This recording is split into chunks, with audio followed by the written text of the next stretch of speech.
आमदार कैलासदादा पाटील यांना आज अस्वस्थ वाटल्यामुळे निरामय हॉस्पिटल येथे आणण्यात आले होते, पण त्यांची तब्येत आता स्थिर आहे.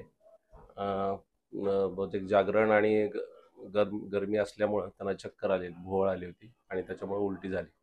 पण आता तब्येत व्यवस्थित आहे. तरी सर्वांनी इथे गर्दी करू नये. उष्माघाताचाच प्रकार आहे हा, हीट स्ट्रोक म्हणतो आपण. आणि गर्दी खूप असल्यामुळे ते सफोकेशन आणि त्याच्यामुळे त्यांना अस्वस्थ वाटत. बाकी ECG आणि हे सगळे बाकी नॉर्मल आहे.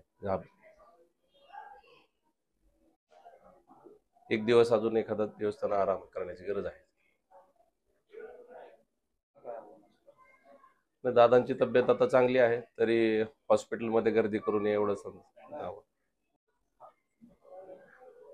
की उन्हापासून स्वतःचं संरक्षण करावं, गरज असल्यासच बाहेर पडावे आणि काळजी घ्यावी, कारण कपडा वगैरे गुंडाळून व्यवस्थित घ्यावे आणि कंटिन्यू उन्हामध्ये किंवा गाडीवरून फिरू नये आणि वेळोवेळी पाणी पित राहा.